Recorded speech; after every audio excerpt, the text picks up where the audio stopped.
Hello, and in one moment I shall don my scruffiest trousers and top and embark upon a mission that I may well regret. Time to pull this up there and start cutting out some chunks of rusty metal. There's a lot of it.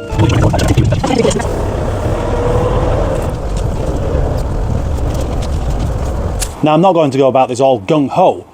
I shall assess the situation, which I already have done. I'm going to have to assess it a bit more. I'm going to be methodical, which is another way of saying take my time. Because I could find myself thinking, oh bollocks, I've really got myself in trouble right now. Very much so. The only place I can realistically do this is down there by the wall where I've parked it. And I don't want it to be particularly immobile for when I need to move it.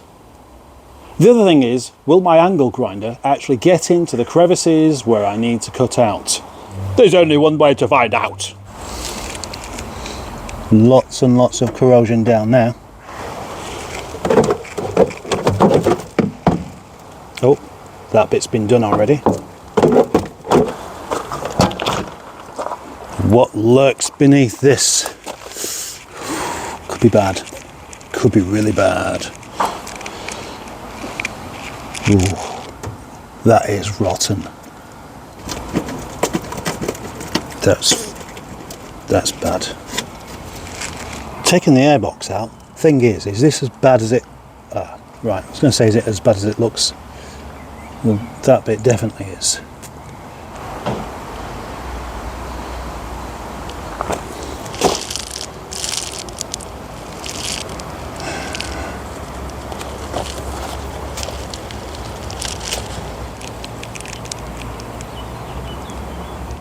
You know that phrase, bitten off more than you can chew? Well, I'm feeling a bit like a kitten that's about to tuck into a bison.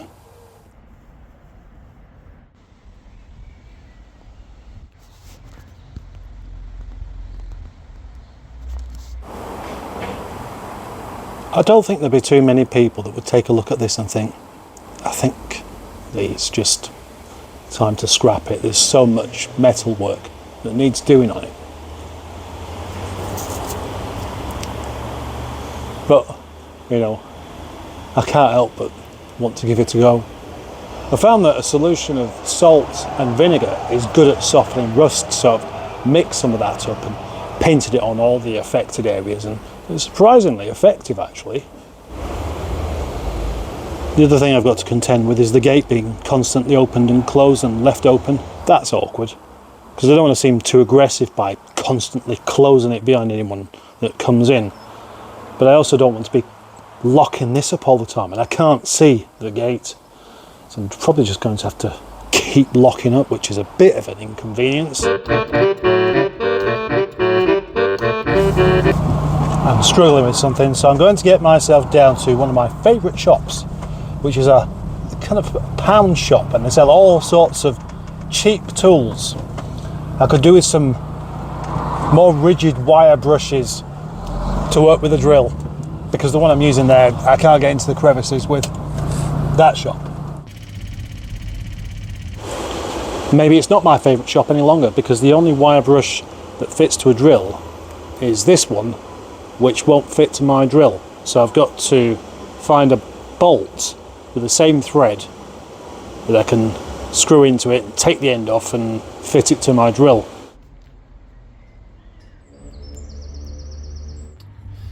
Balls. I thought I'd be able to find a bolt that had the same thread on it, but I haven't got one, and I've been searching through all of my shite. Some of this metal is actually a little bit metally, not just rust. I mean, there's an awful lot of gaps. Some of the gaps are supposed to be there, but that one isn't, and that one isn't, and that one isn't.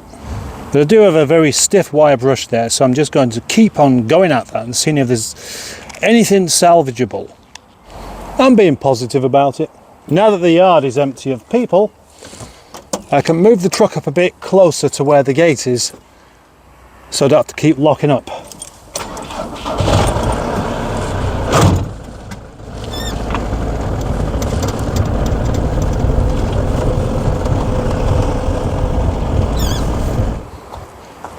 The only downside to that is I'm even closer to the fire now, so I'm going to choke.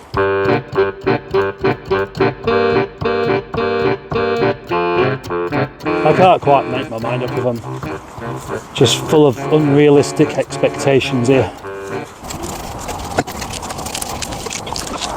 The smell of the fire is making me thirsty. Being thirsty makes you need to go to the toilet a lot. The smell of the salt and vinegar makes me want fish and chips. But that's not a good idea. Can I even get one arch to be relatively rust-free by the end of the day? I'm starting to feel a bit daft for even trying this. I could be hours and hours just trying to get back to bare metal, only to find that there isn't any. Probably the best way would be just to cut the chunk out and see if there is any metal left.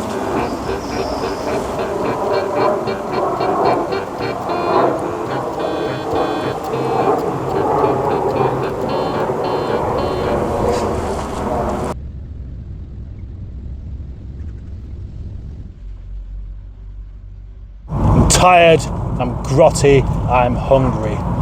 And do you know what? There should be some law against having the smell of chips cooking in the air when the chip is so nearby. I don't want to be eating chips, but I can smell them all the time. And I want to eat some, even though I shouldn't. Would you go to a horsey field and stick a carrot 6 inches away from that horse's face? No, you wouldn't. Unless you was going to give it to it. And horses don't even know what's good for them.